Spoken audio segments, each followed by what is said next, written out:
Another day, another thing I learned. How quickly do bones biodegrade?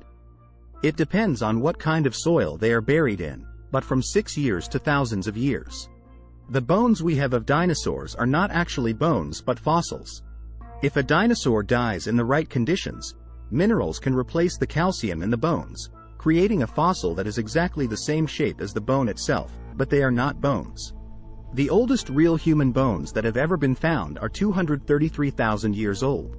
They were found in Ethiopia. There is some argument about this age because the bones were dated by analyzing a layer of volcanic ash that they were found under. That specific volcano erupted 233,000 years ago, so volcanologists say the bones must be older than that. What are bones made of? There are 3 parts to our bones. There is the outer layer, which is the hard, outer shell. This is the dense bone tissue that gives the bones their color, strength, and protects the softer inner part of the bones. It is very dense and forms about 80% of the weight of our skeletons. The next layer is the spongy bone layer, which is made of collagen.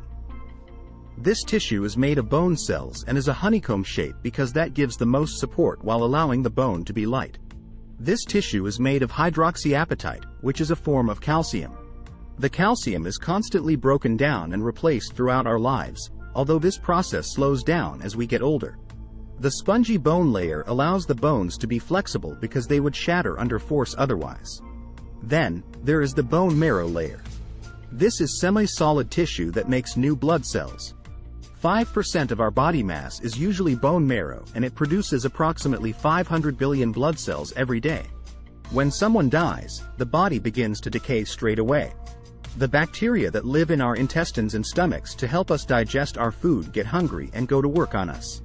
They are prevented from doing this when we are alive because as they eat our stomach lining, it regrows fast enough to keep them contained. When we die, the stomach lining stops regrowing and the bacteria go to work.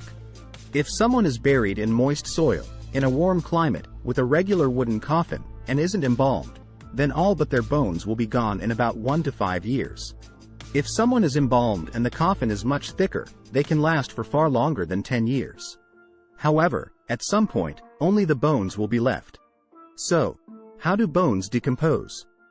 During the decomposition process, bacteria and enzymes get inside the bones and the soft bone marrow is the first part of the bone to go. This only takes a few weeks if the conditions are right. Then the enzymes and bacteria go to work on the spongy bone. The problem they have here is the calcium coats the collagen and makes it very difficult for them to get at the organic matter. Collagen is also a very durable and stable protein, and not all enzymes are able to break it down. However, they can decompose it after enough time. As the enzymes finally break down the collagen, the hard outer shell of the bones is left. This begins to crack and shatter as its support frame is removed. Finally, the outer part of the bones becomes dust, and the minerals are absorbed into the soil.